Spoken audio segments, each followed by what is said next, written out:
that right. Why not have it at the design phase? And I appreciate public participation, but why not have it at the very first level? And again, I'm speaking as a sandboxer at this point. Sandboxing includes designing with everyone in mind. We have Kiktanet. We have Ambassador Philip Thigo doing some great work on AI. We have a tech policy community in Kenya, you know. And as it stands, even with this initial draft, they have very strong comments or reflections about it. Why not involve them from the very get-go in designing what, because we do have, last year we got the Kenya AI strategy from the Ministry of ICT, right? We are currently having different quarters, the likes of Kiktanet working with GIZ, trying to put together a Kenya AI policy. A good trajectory would be the strategy policy, maybe the bill. That would be the good sequence of events. So why not plug into these communities already working on this and channel out something that even in its initial skeleton form, really makes sense for the Kenyan person. Why not? You see, the purpose of this bill is not very much technical. Okay? The purpose of the bill, from the onset, AI is just a system that can think, it can make decisions, and sometimes it can be wrong.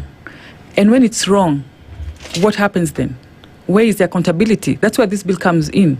We want to make it. We want to have accountability with AI. You know, all these other details that you're talking about at a technical level, we are focusing on the legal aspect. You will bring in the technical aspects that you feel are left out or we feel are necessary, and we will encompass them. Because from the onset, we want to deal with regulation, a legal framework. And if you feel that your area is left out in the framework, then you enrich the bill. But if we decide to pick the examples you've given at the drafting stage, then who do we pick, who do we not pick? Okay. But you see, when you open it up at the public participation, every stakeholder, even the one you will overlook, will be included.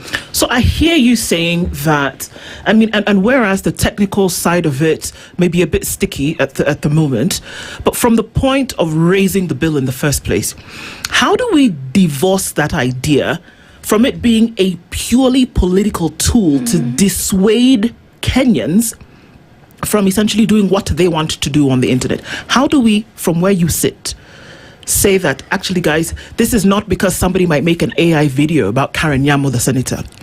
Dissuade people from that idea, because it would seem as though what we are doing here is to say, how about we have another tool that's going to stifle the voices of Kenyans? Exactly. Because this is the thought that is out there. And that's what I'm saying, Karen. If it's different from that, then that needs to come out. But right now, even from what you said previously, it sounds like, well, let's put something else out there.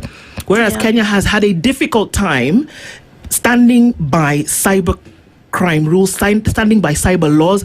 It has been very difficult to put those safeguards and to go by the laws. Yes. And here we are adding another one that is not even detailed enough. So how do we say that this is not political, but that it is a necessity? Yeah.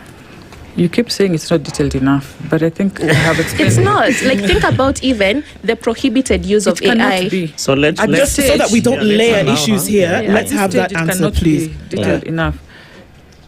Mdu, that's a very simplistic way of looking at it, that we are putting up an AI bill to deal with political dissent. If you look at the bill and the clauses and the provisions and the sections in this bill, the only part that talks about deepfakes, because when you talk about the political aspect, you bring in the deepfake aspect. It's a very small area in section 33, I think, where it introduces the fine, the 5 million fine. And that does not apply to politicians only. It can happen to you as a public figure. It can happen to any other woman as a public figure. I have been a victim, you know, and sometimes you're helpless.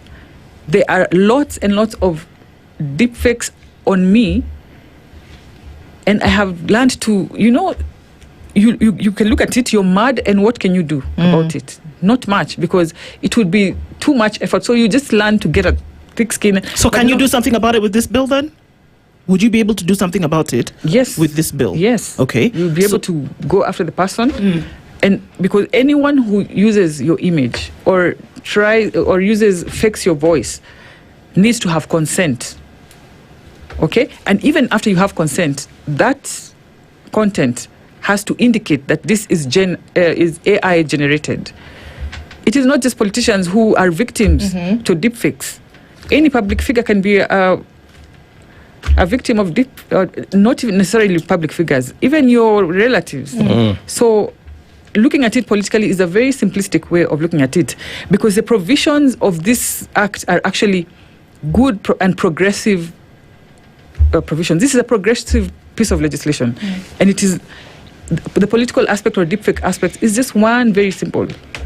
How can this and it's important that we don't look at this bill as just the bill, but that within the ecosystem where previous laws that have been made law, it's so difficult to be able to live by. Should this go first, second, third reading and then be adopted and made law? How do you justify this against, we're not even talking about a different body of law, of legislation.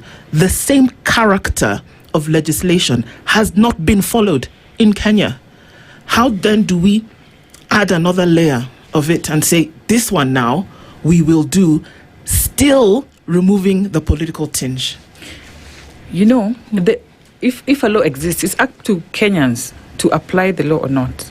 You cannot say that after we've passed the law, it's also our responsibility to make sure that you have rights under this law, you have obligations under this law, so it's up to you to follow it. And if you feel your right has been, it is up to you to follow the provisions that protect you and implement them.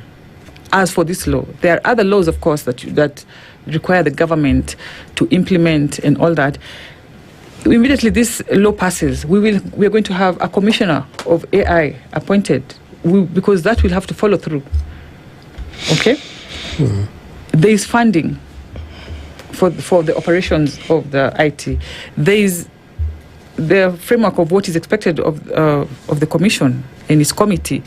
So this is not one of those laws where you say it will be implemented or not. These are one of those that follow through with a timeline of implementation.